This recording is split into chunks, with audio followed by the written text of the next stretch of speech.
삼성전자는 제가 최근에 계산을 해보니까 65,000원이면 한 10% 정도. 하이닉스는 아예 염두에 두고 있지 않습니다. 아무리 좋은 회사지만은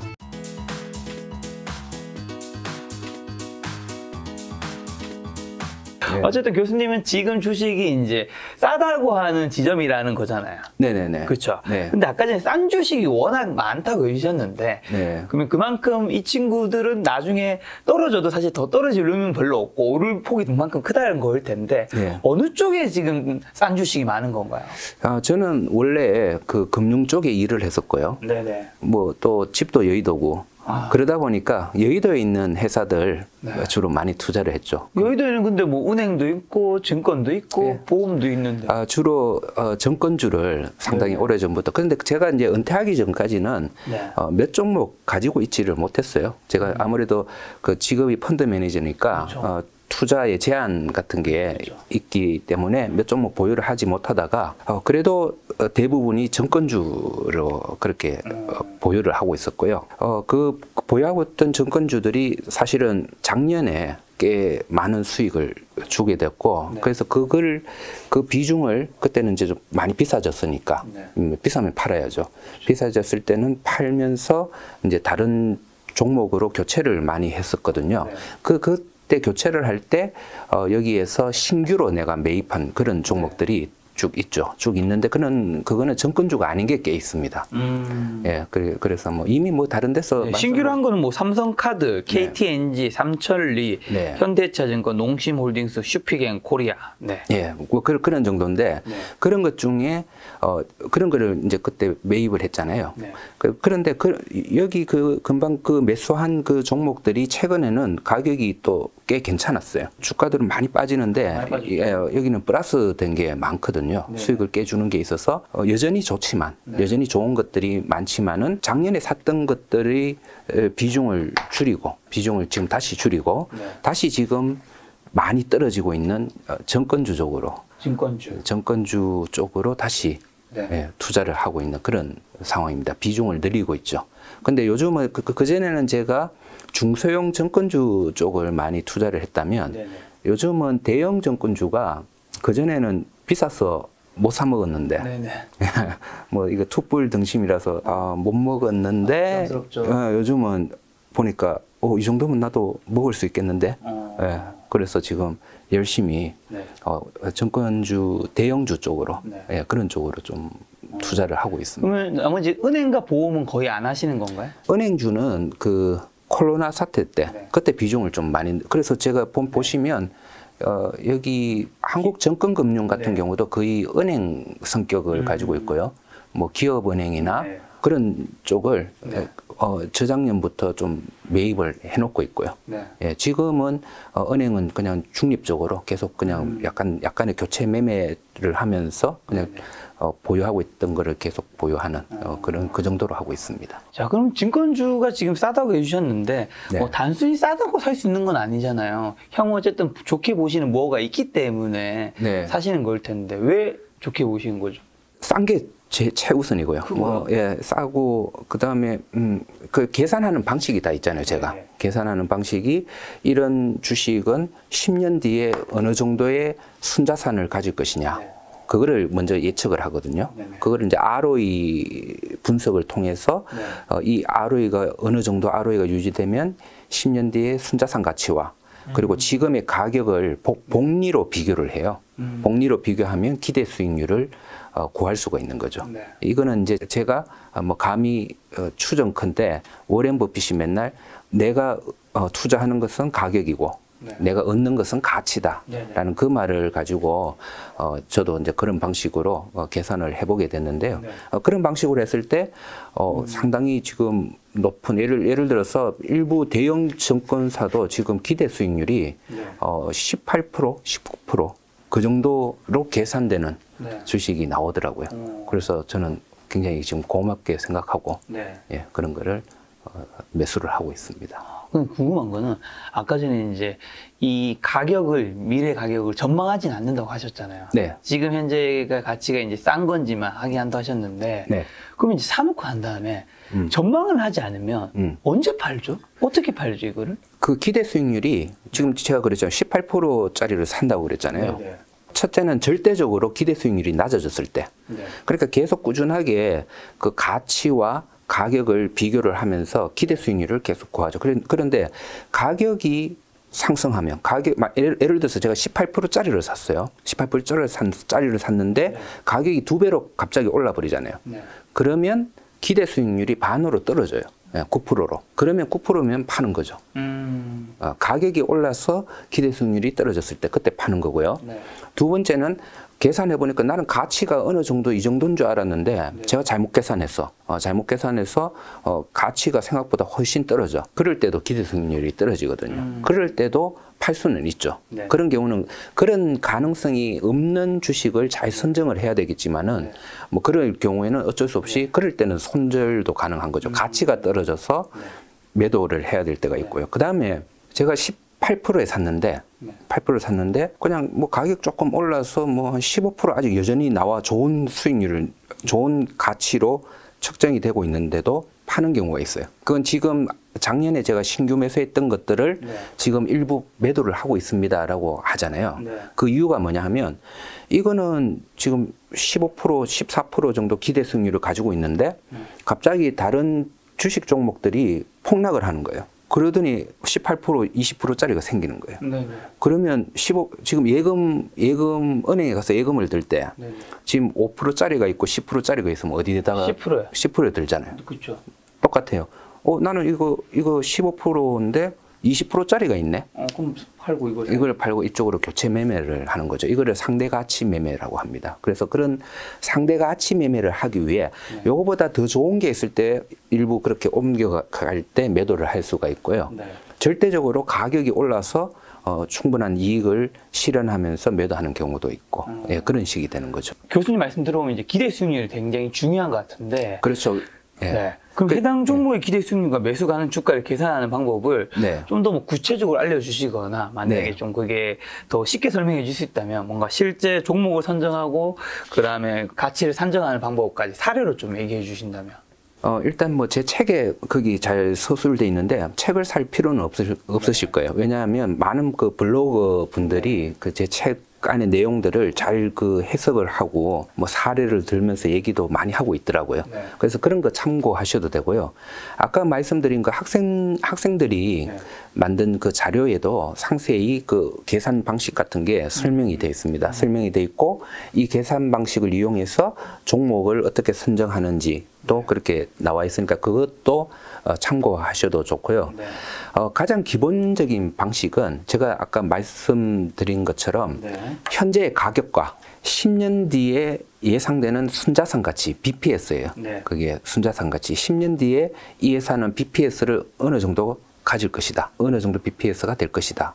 요거 두 개를 가지고 그거를 복리로 할인하는 개념이거든요. 네네. 이거를 여기서 설명하면 네. 괜찮습니다. 괜찮아요? 네네. 괜찮아요? 네, 알아들으실 분도 있을 거고 몇 번이나 보면서 공부하실 분도 있을 거고요. 예, 그러면 한 가지 예시를 네네. 가져온 거는 네, 가져오셨네요. 요거는 제가 이제 교수님한테 이미지 자료를 받아서 띄워놓으면서 같이 보도록 하겠습니다. 네, 그렇게 하시죠. 네. 한국금융지주예요. 네. 한국금융지주. 네, 종목이죠. 예, 좀 전에 이거 잘 안 되더라도 갑자기 제가 길 가는데 뒤통수 팍 맞고 이런 거 아니겠죠? 계산하는 사례입니다. 사례. 네, 사례로. 예. 예, 지금 제가 이제 아까 열심히 사고 있다는 건데요. 네. 이게 이제 제가 주가가 71,000원까지 떨어지는 칼날을 원래 제가 잘 잡거든요. 네, 네. 제가 이게 신규로 매수하는 종목의 조건 중에 하나가 가치는 오르고 있는데 가격이 떨어지고 있으면 관심 가지고 한번 쳐다봐요. 네네. 예, 그러니까 이게 지금 열심히 최근에 가격이 막 칼날처럼 떨어지고 있더라고요. 네네. 그래서 71,000원일 때 제가 분석을 해봤죠. 그리고 주가는 71,000원인데 현재 BPS는 보니까 132,000원이더라고요. 네네. 그리고 미래 ROE를 네. 추적하는 게 이게 굉장히 우리 그 투자자들이 네. 잘 해야 되고 연구를 많이 해서 해야 되는 부분이에요. 이 부분을 우리가 분석을 하고 예측을 해야 되거든요. 앞으로 이 회사의 순자산이 지금 13만 2천 원이라는 순자산이 10년 동안 어떤 속도로 성장해서 10년 뒤에는 얼마가 될까? 이걸 하는 건데 요거를 제대로 잘 측정하기 위해서 우리는 채권형 주식만을 선정하는 거죠. 네네. 제가 그랬잖아요. 계산 가능한 주식이라고. 네. 그래서 예를 들어서 테슬라 네. 이런 주식은 미래의 순자산 가치가 얼마인지를 제가 알 길이 없어요. 힘들겠죠. 아주 좋은 주식이죠. 훌륭한 주식이지만은 제 계산은 힘들다. 예, 미래에 얼마가 될지 이게 100이 될지 1이 될지 네네. 뭐 그거는 네. 200이 될지 제가 도저히 몰라요. 그렇지만은 채권형 주식은 알 수가 있어요. 10년 뒤면 대략 어느 정도의 순자산 가치를 가질 것이다. 어떻게 아느냐? 과거를 보면 돼요. 과거를 보면 이 회사가 돈을 어떤 속도로 벌어온 게 10년, 20년을 보면 보이거든요. 네네. 그래서 우리가 투자에서 굉장히 중요한 것이 굉장히 우리 김 작가님처럼 이렇게 잘생긴 분이 좋은 옷을 입고 화려한 옷을 입고 나와서 앞으로 지금 이런 엄청난 거에 사업을 할 건데 돈 좀 빌려주세요. 네네. 그렇게 외모만 보고 빌려주느냐 네네. 아니면 저처럼 좀 후줄그레 하지만은 와서 돈 좀 빌려주세요 하는데 나는 이 사람을 잘 알아. 10년, 20년 전부터 아는 사람이야. 네네. 옛날부터 거짓말 한 적이 없어. 네. 누구한테 돈을 빌려주겠어요? 당연히 후자겠지. 이 추세라는 거는 앞으로도 미래에도 이어질 확률이 굉장히 높은 거니까. 과거 오랫동안을 지켜보면 미래를 알 수가 있어요. 그런 쪽에 돈을 빌려주는 게 이 채권형 주식 투자거든요. 네네. 예. 그런데 사람들의 심리는 그냥 지금 잘생기고 옷도 잘 입고 예, 이런 분들한테 돈을 빌려주는 게 사람 심리거든요. 예, 그렇지만은 이렇게 기업도 과거를 보면 돈을 333, 444, 555, 666 이렇게 번 기업이 있어요. 그러면 앞으로 얼마 벌까? 앞으로는 777, 888 이렇게 벌 것 같은데 그거는 우리 꿈이고 희망이고 적어도 5555는 벌겠네. 그렇죠. 정도는 예측할 수가 있어요. 보수적으로. 네. 그러면 5555 이렇게 버는 거를 적용해서 미래에 이 사람 재산이 얼마가 될 것인지를 네. 어느 정도 예측해내는 거죠. 예, 그렇게 예측을 해낸 재산과 지금의 주가와 이거를 비교를 하는 방식이에요. 그래서 여기 3단계가 그러니까 2단계가 미래 ROE를 추정을 했는데 사실 지금 한국 금융지주가 20몇 프로의 ROE를 내요. ROE가 25%인데 저는 그거를 그냥 디스카운트해서 한 12% 정도, 12% 정도는 한 10년 동안 평균적으로 ROE를 낼 수 있겠구나 이렇게 저는 추정을 했고요. 그 12%를 복리로 따지면 12%로 10년 동안 투자하면 3.11이라는 복리 성수가 나오거든요. 예, 그래서 그 3.11 복리 성수를 곱하면 현재의 순자산 가치와 3.11 곱하면 44만 7,480원이에요. 이게 주당 이제 순자산 가치. 10년 뒤에 순자산 가치가 될 거야. 네네. 예. 근데 중간에 배당으로 빠지는 게 있으니까 그렇죠. 아마 요거보다는 작겠죠. 네. 그러니까 요거는 배당까지 다 포함이 된 예측치예요. 네. 그래서 10년 뒤에는 이 회사의 순자산 가치가 이 주식의 순자산 가치가 44만 7,480원이 될 거야. 보수적으로. 그래서 그렇게 되면 현재 가격은 7만 1,000원이고 7만 1,000원이 한 19.2%로 복리로 증가하면 이 44만 7,480원이 되거든요. 네. 네, 요거를 계산해내는 거죠. 네. 그래서 기대 수익률은 19.2%가 나온다. 이런 단계를 거쳐가면서 그런데 19.2%는 사실 이제 저 같은 경우는 금융주 같은 경우는 좀 더 엄격하게 적용을 해요. 왜냐하면 금융주는 기대 수익률 요즘 너무 헐값으로 거래가 되니까 네네. 기대 수익률이 높은 그런 주식들이 너무 많거든요. 네네. 그래서 그 안에서도 경쟁을 시켜야 돼. 그래서 적어도 한 18% 이상 되는 그런 금융주에는 투자를 하겠다. 그 정도로 엄격하게 적용을 하고요.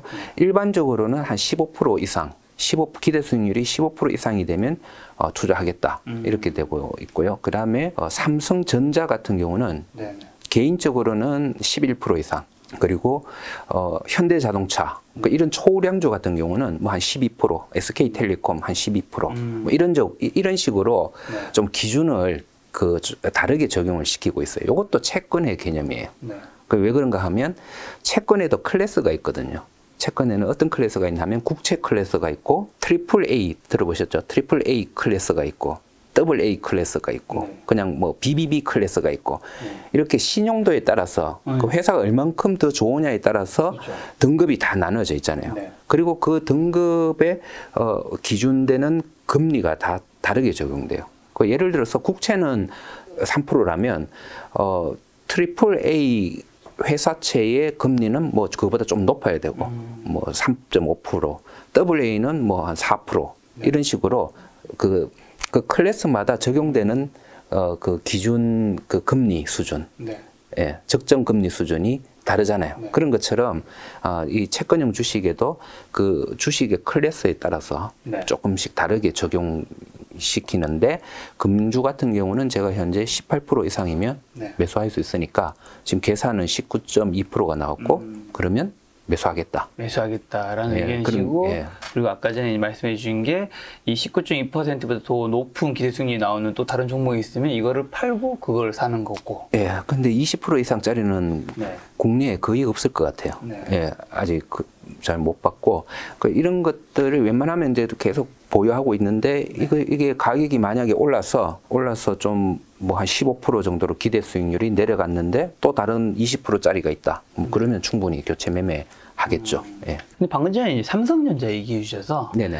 우리나라 이제 대표적인 이제 시가총액 1위, 2위, 이제 2위는 아니군요. SK 하이닉스는 어쨌든 3위니까. 네. 국민주, SK 하이닉스, 삼성전자가 있는 반도체. 이 두 종목이랑 섹터는 좀 어떻게 보고 계신가요? 반도체 섹터는 저는 이제 채권형 주식만 한다 그랬잖아요. 그런데 채권형 주식의 조건 중에 어떤 게 있냐면 사이클 타는 주식, 경기 순환주는 하지 않는다. 타잖아요. 예. 그런데 삼성전자는 저는 채권형 주식으로 분류를 하고 있어요. 그래서 예전부터 책에서 계속 밸류에이션을 해서 적어 놓고 있습니다. 네. 왜냐하면 삼성전자는 과거의 그 이익 추이가 네. 재산의 증가 추이가 아까 말씀드린 것처럼 555 이런 식으로 움직여 왔거든요. 그리고 수십 년 동안 적자 본 적이 한 번도 없어요. ROE가 10% 이하로 내려간 적도 거의 없어요. 네. 굉장히 꾸준하게 보시면 놀라울 정도로 물론 ROE 추이는 계속 좀 감소를 하고 있긴 하지만은 네.